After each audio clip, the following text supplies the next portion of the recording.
Good morning, Karen from Quantum Heart Awakening. How is everyone doing? Everybody survived the full moon eclipse portal. We're still in it. And I'm thinking, let's do a divine feminine check-in. Okay, Spirit, thank you for being with us. Thank you for supporting this journey. What do we need to know about the feminine collective for the highest and best good of self and the planet? What are the feminines confronting within self and in the planet? What are the blocks showing up? What are the solutions to those blocks? Anything else? Thank you so much for being with us. Okay, we have a good hefty start. Okay, let's see here. We have manifestation, perseverance, abundance in reverse, and self-discipline. Bear with me. I'm in the unconscious position. Interesting. I just had a card fall on the ground. Spiritual career. Sure. Well, why not? Let's take it. Okay. But what's in the unconscious position is love, partnership, throat chakra, sacral chakra. For those of you that have been watching me, you know that a reversal in the unconscious position is what I deem as a false shadow. Meaning, okay, you're pushing away something about a relationship, an intimate partnership, but it's not what you think it is. Some of you, let's remember this is a feminine reading, and the feminines have been on a journey of autonomy and sovereignty and finding your soft mountain power, that sort of grounded foundational strength. When you think of a mountain, they have a wide base and they reach the highest peaks, right? But that wide base gives a mountain such a solid foundation. And so I think what you think, hold on, I'm confusing my own brain. Something that you think is what's keeping you out of a relationship is actually not the work you're going to have to do.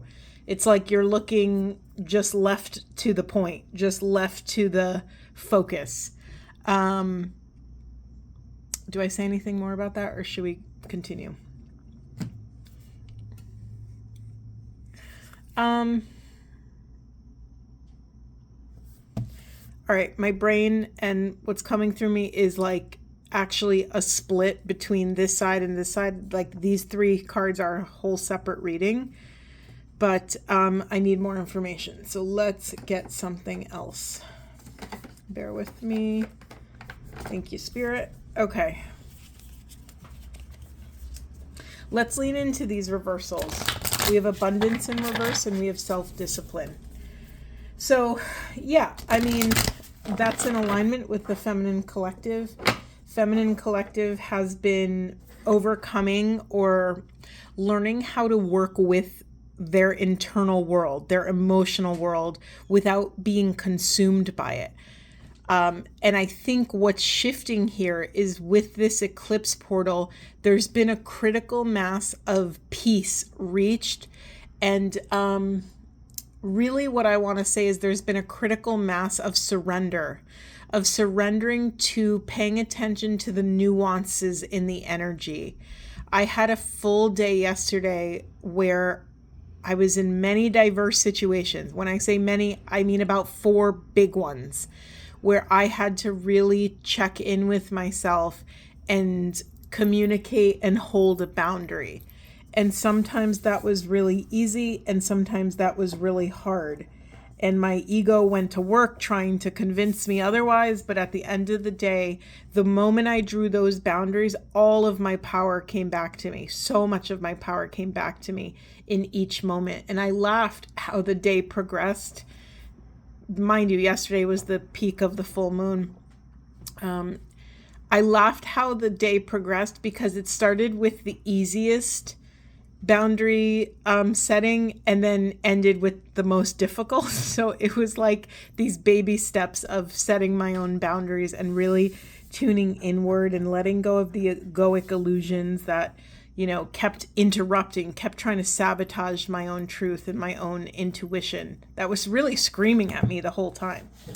All right, so what's blocking this discipline for the feminine spirit? What's blocking this discipline? Thank you so much. All right, we're not going to take reversals. We have Warrior Princess. Let me slide this over. We have, what are we looking at here? Wishes will be granted and power to visualize a better world. Feminines. Okay. There's some self-esteem stuff coming up here. You have this warrior princess. It's like you have all of the tools within you to be soft and firm, to take whatever your vision is over the finish line, to build the thing you want to build, to write the thing you want to write, to talk to the person you want to talk to. And you have all of this life force and direction. And what I'm getting is like you have all the divine blessings from the quantum field, that you've been gifted with this power to visualize a better world. You are a visionary. You are the way shower. You are the light in darkness.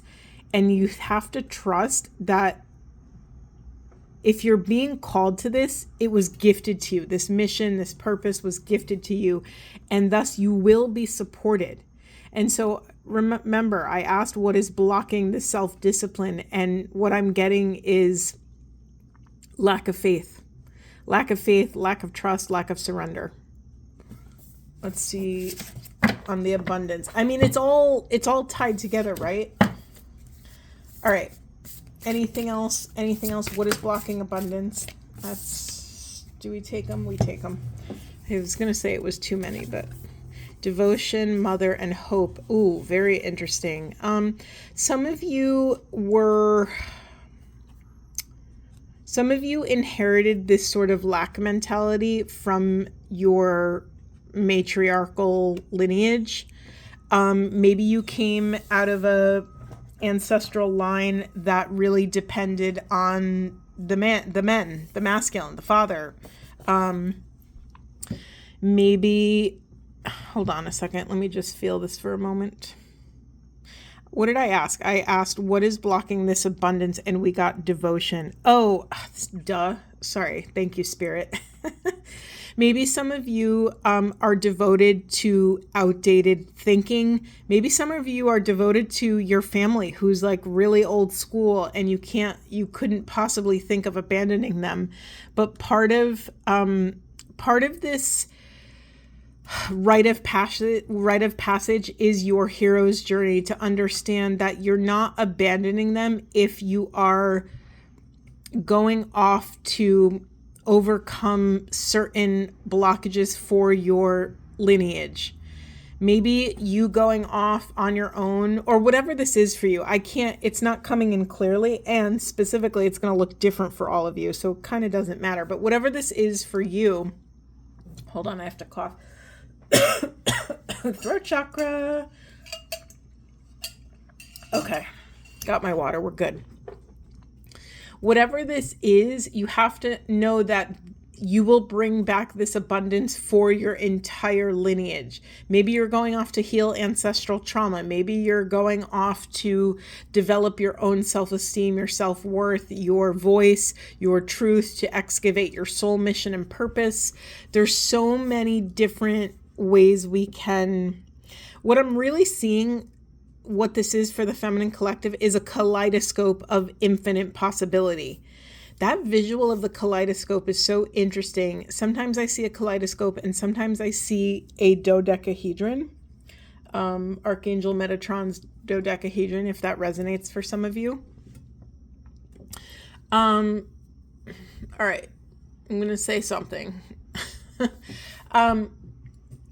Some of you have a unhealthy codependent relationship with your mother, or a mother, or the mother archetype.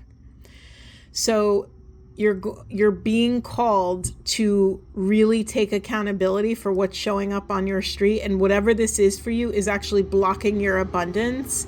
Sorry, I have my windows open because it's gorgeous out and I wanted fresh air, so forgive the noise. Whatever this unhealthy dynamic relationship you have with quote unquote the mother is blocking your discipline, is blocking your abundance, is blocking your wishes, your power to visualize a better world. It's blocking you from acknowledging that you are this warrior princess, that you have everything you need. You are fully equipped to go on this hero's journey. And maybe that hero's journey is actually a love relationship. Maybe you have a narrative or an association that if you enter into an intimate partnership, it's somehow betraying your family or abandoning them in some capacity. But listen, if you have a family that doesn't want you to grow and that doesn't want you to build and create and learn about yourself, that should be a red flag. And I honor that everyone has different circumstances. I honor maybe you are all of a sudden thrust in a position where you're a primary caregiver of your family. I completely honor that. And this doesn't feel like that though. So that feels like a separate exception.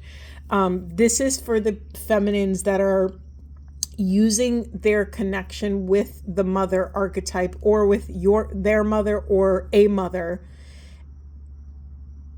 to somehow keep themselves small. So maybe your job is to stand up to whatever this is, to individuate, to become an individual, literally, to become a sovereign being, to wield your precious divine free will in a way that's in alignment with your lower three chakras. So your root chakra, this is financial stability, feelings of safety in this world, feelings of grounding, your family of origin stuff. Can you healthily, is that a word? Can you healthfully, I don't know what the word is, but can you in a healthy way detach and rely on yourself in certain capacities? I feel like I had 5 more things to say about that, but they're escaping me right now. Okay, let's keep it moving. Let's look at this perseverance, manifestation, spiritual career.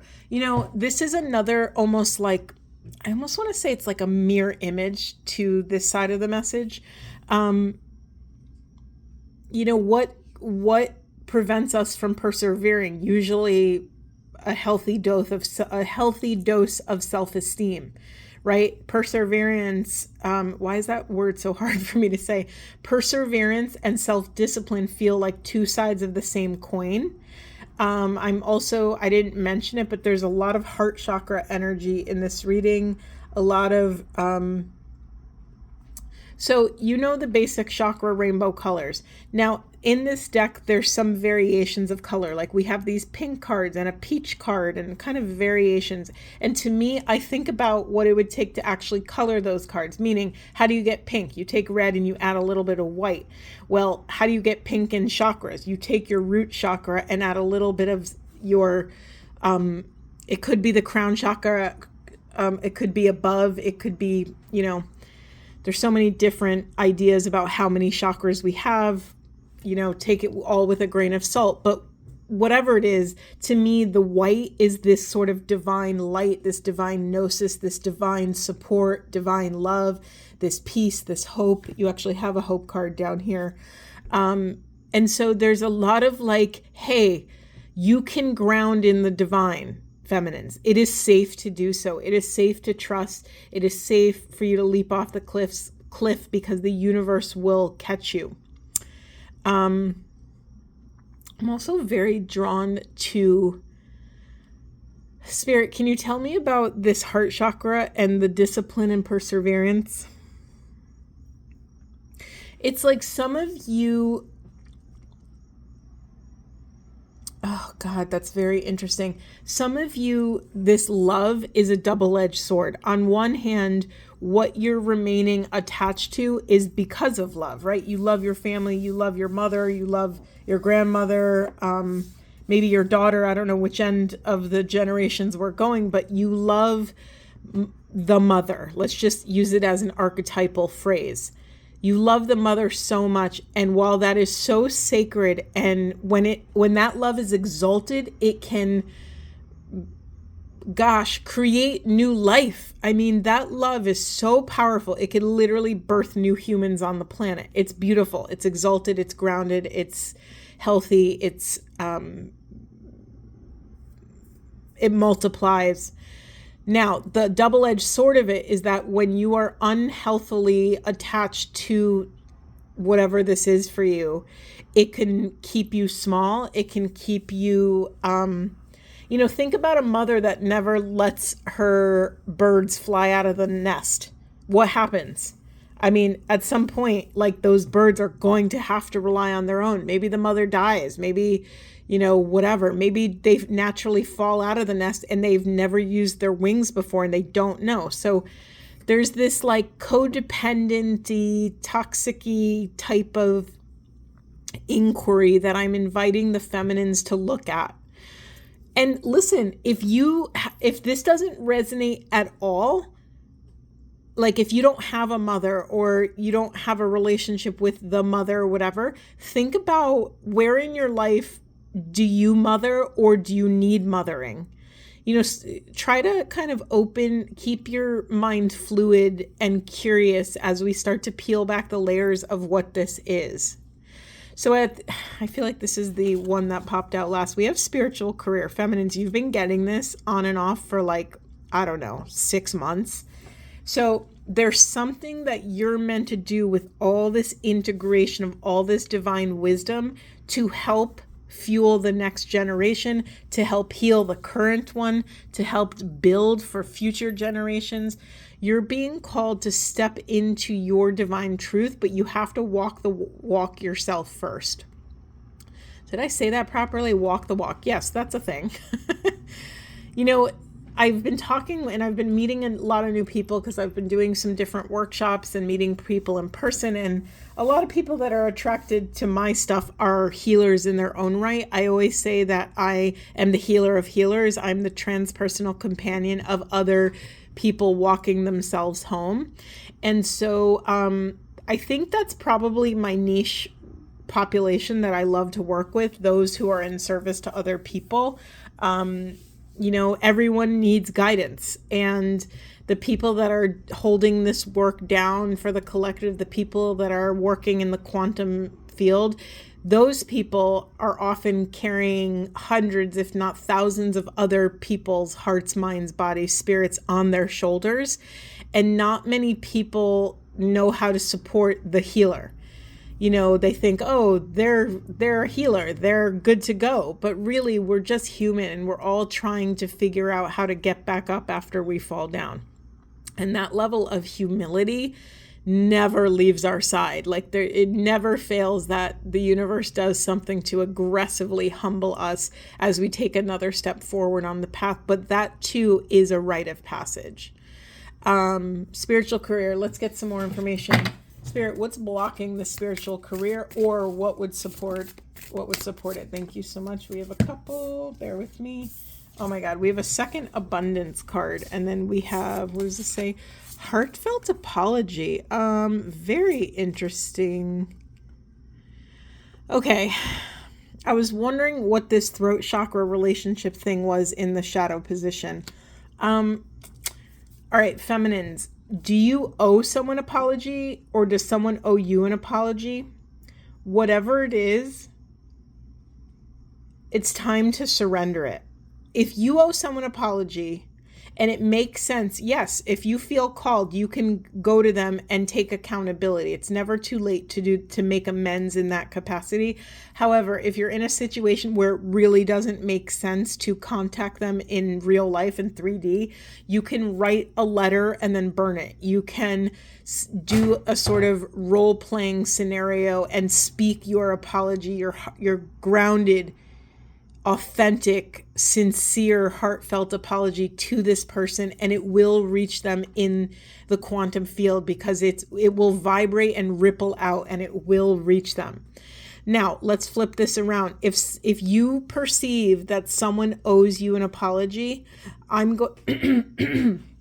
Excuse me, did you hear that? I almost like gasped for air. That was such a weird thing. Forgive me.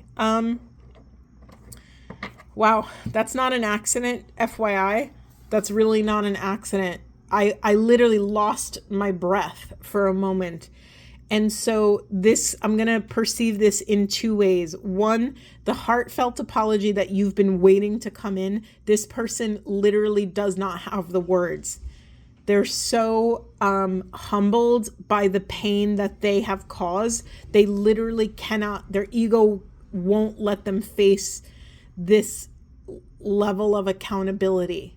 And I'm not saying to accept someone's bad behavior or toxic behavior or traumatic behavior. I'm not at all saying that.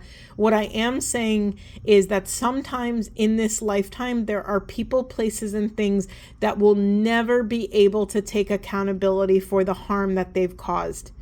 It's just might not be what they signed up here to do in Earth School. We will never know that because that contract is between them and the divine. However, they might be under divine orders not to forgive you or not to come and ask for forgiveness, what does that do? What does that do for you? What position could that put you in? Let's think this out.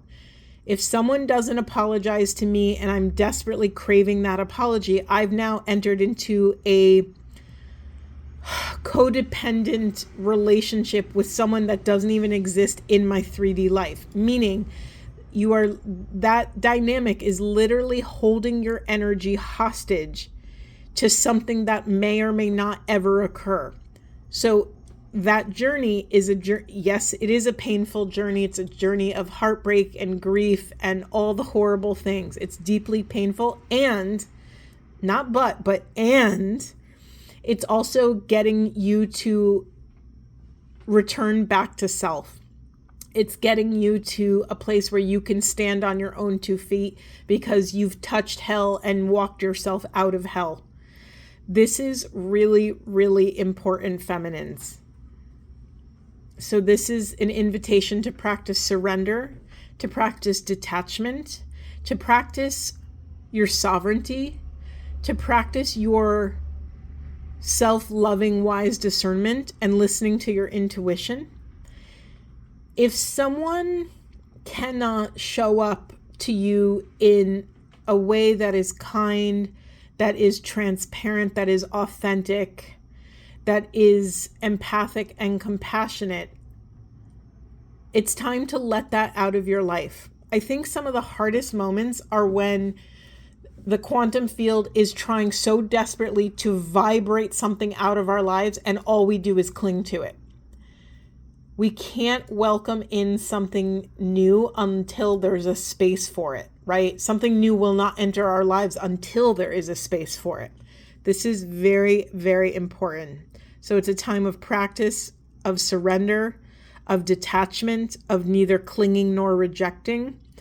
What can you do to work on this? Build your self-esteem, number one. 100%, that's step one. If you don't love yourself, you're not going to listen to yourself. You're not going to respect yourself. You're not going to make healthy decisions. Number one, build your self-esteem. That could look like a million different things for you. That could look like physical pursuits, mental pursuits, emotional pursuits, working on your gifts and talents, your career, your bank account, your health.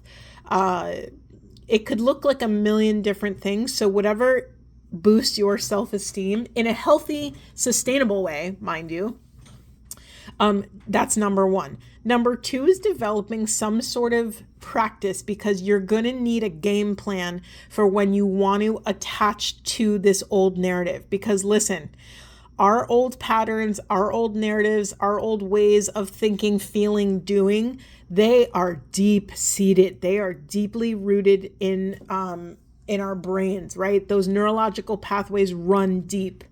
And so you're going to need a practice of discipline, which is interesting because we have self-discipline in reverse. You're going to need a disciplined practice that you commit to every day, come rain, shine, sickness, location issues, whatever it is. Maybe it's a prayer practice. Maybe it's a meditation practice, a yoga practice.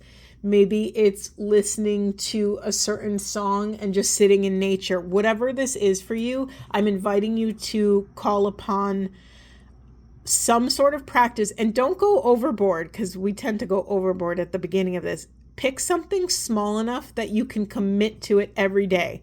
So if you're sick, you could still do it. If you're tired, you could still do it. If, whatever the weather is, you will still be able to do it. By committing to yourself, you are boosting your self-esteem as well. So this is like a double whammy. You're getting a double dose of self-esteem once you develop this discipline. Okay. Do I want to say anything else? Discipline in the feminine energetic world is a very interesting phrase. I think when you think discipline, a lot of people think masculine energy, meaning, doing the same thing at the expense of self, right? You see these I'm trying to think of crazy masculine energies that what's his name? David Goggins, the ex-military dude who pushes himself so beyond his limits and so aggressively and so cruelly. Yes, what he's accomplishing is amazing, but have you ever heard him talk to himself? He's really derogatory to himself and sort of beats his quote unquote inner bitch into submission, and it feels really unhealthy to watch him do it. Yes, he's accomplished amazing things. You can't deny the the output of his method, but it does feel a little bit of madness. So when I'm trying to think of discipline in a feminine energy, in a feminine embodied discipline, what I think of is mental, emotional discipline. I think of doing the thing that is the highest and best good for ourselves and others, this sort of pristine, exalted discernment. To me, yes, of course, and I just want to be clear, and I probably should say this at the beginning of every video, but when I talk about masculine and feminine energies, I'm not talking about men and women. They are energies that we both have within us. And yes, I used a male figure, David Goggins. I think that's his first name. Somebody Goggins. Anyway, yes, I used him as an example, but that was just because he has a dominant masculine energy and he pushes himself to he does incredible things. And so, has he hacked his own brain? Has he hacked something within discipline? Is it kind to push past your body's limits when they're screaming at you and you have a broken bone or I don't know. I can't answer that for the collective, but I do think there are feminine and masculine ways and flavors of discipline. I'm trying to think of more feminine discipline. I'm thinking of holding ourselves accountable, that level of discipline to be authentic, to be honest, to not abandon or betray our truth, our voice, our desires, our creative pursuits, to not abandon ourselves, to ask for what we want. There's those, it's just a little different. It just feels, it lands a little bit different. And I'm not saying that men don't also do all these things. I'm just keeping the scale balanced here, right? We all have to be responsible for our masculine and feminine discipline, but it is interesting to start posing the question and just, take the roof off of our awareness for a moment and really start just getting curious about what would that discipline look like in your life, feminines. Okay. Do we keep going? Let's see. Spirit, should I keep going? Yes. Thank you. I love it. The church bells are going. I normally don't record this late in the day, but now we get to listen to church bells. I don't know if you can hear them on camera, but they're quite lovely. Okay, Spirit, anything else for these divine feminines? What are they confronting? What do we need to know? What would support them? What would boost their self-esteem? What would help them take accountability for what's showing up on their side of the street? What would help them surrender responsibilities that are not theirs? Anything else? Anything else? Thank you. Okay, we got enough to get us going. We have who or what is triggering you. So when I first started out on my journey, I made this little graphic. I should probably post it somewhere, but it was follow the trigger brick road. When we're triggered by literally anything, any trigger that you can identify, okay, I lost my power to this thing, this experience, this person, I'm activated, I'm annoyed, I'm pissed, I'm frustrated, I feel insecure, I feel whatever. Remember, triggers could look like a million different things, but it's anything. A trigger really is anything that takes us out of presence, that takes us out of consciousness and shoves us into like a spirally thought process or an emotional, energetic reaction. So say someone walks into your office and they're very put together and very confident, and all of a sudden you feel yourself sort of like frantically losing your center. Maybe they have something you wish you had, and because you don't have that, you might rebel and react to them in a strong manner. That was just a random example, but who or what triggers you?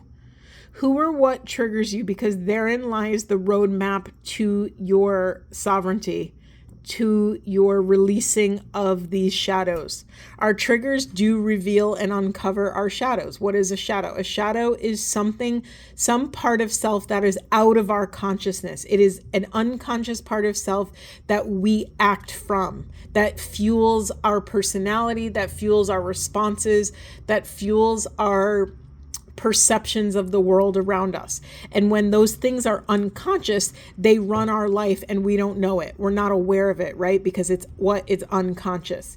And so part of taking accountability and walking this path of consciousness is literally, I think people need to get more literal. It's literally becoming more aware of yourself, of the world around you, and how you navigate your power through that world. So who or what is triggering you? Pay attention. Is it a person? Is it an idea? Is it a celebrity? Is it like, a keeping up with the Joneses thing? So every time your neighbor gets a new car, you feel inadequate or insecure or like you are not good enough.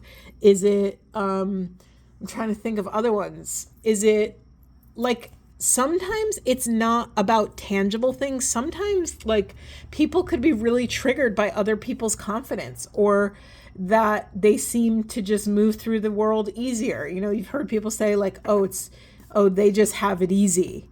Well, you'll never know what their intimate struggles have been if they have had any, but that's your perception of the world around you. A lot of times in the early days of this channel, I found myself saying so often that perceptions are illusions. And I say that because I'm not saying that they're not real, but I am saying that they are built on faulty premises. They are built on half truths and half information, and they're fueled. That lens in which we view the world around us is colored by our own experiences, insecurities, feelings, thoughts, you name it. So our perceptions, I think it's just an important thing to put a little asterisk on this journey of enlightenment or illumination or consciousness, whatever you want to call it, towards oneness. A little asterisk would be to remember that your perceptions are illusory, that they're not the full picture. Unless you're intimately involved in that person's mind and processes, you're never going to get a full picture. Also, you have no right? It's not your business. Whatever they're moving through in the world, however they're moving, it's actually none of your business. So that might be a shadow in it of itself. Why are you so consumed and preoccupied with everything else around you and everybody else's situation? Instead, your your homework is to call your spirit back from places it doesn't belong, to call your attention, to call your awareness back to the present moment, to your own mind, body, spirit, and take accountability for what's happening in that moment, to where you're losing and leaking your power to all these external things. Okay. Wow, I had a lot to say about that apparently. And then we have Starseed, what lights you up? And then let's just keep going. Lemuria, creating heaven on earth. It's happening. This is starting to make sense to me. In order to create your heaven on earth, feminines, you have to step into a loving relationship with self. So maybe the divine partnership that you're pushing into the shadows is this divine beloved of self. Hold on, my brain just went in 5 directions. Maybe creating heaven on, no, not maybe. I know this to be true. Creating heaven on earth in the external world has to start with creating heaven on earth in your internal world. The external world is a reflection of our internal world. And so, go easy on me. I'm not, I'm just the messenger here. But if you have had chaos in your external world, it is mirroring back to you the chaos that exists within your own body, mind, heart. I say this with love, empathy, and compassion. I absolutely know that we have so many of us have gone through horrific trials and tribulations and trauma and horrible things. And I also wouldn't be who I am. I wouldn't appropriately direct you spiritually as your transpersonal coach and educator or whatever you want to call me if I didn't hold you to the highest and best possible version of yourself.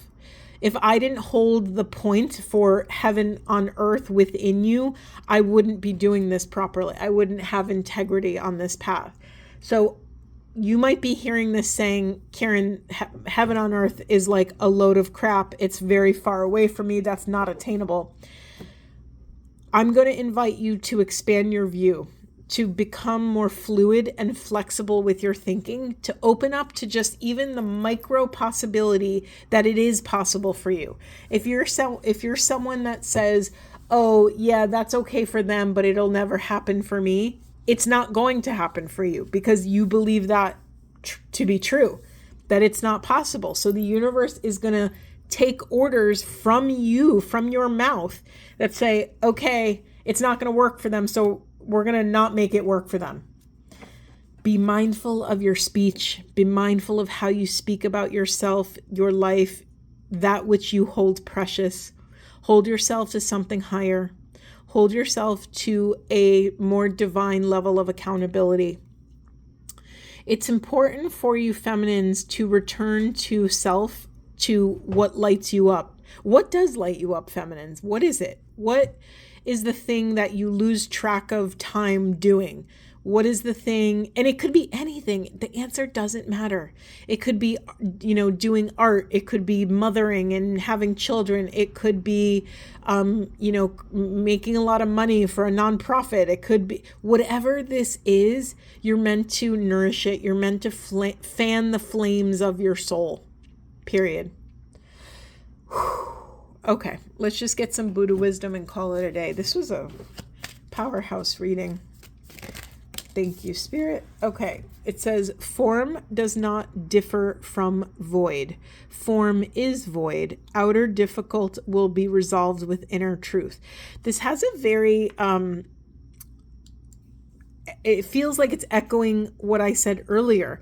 Outer difficult will be resolved with inner truth.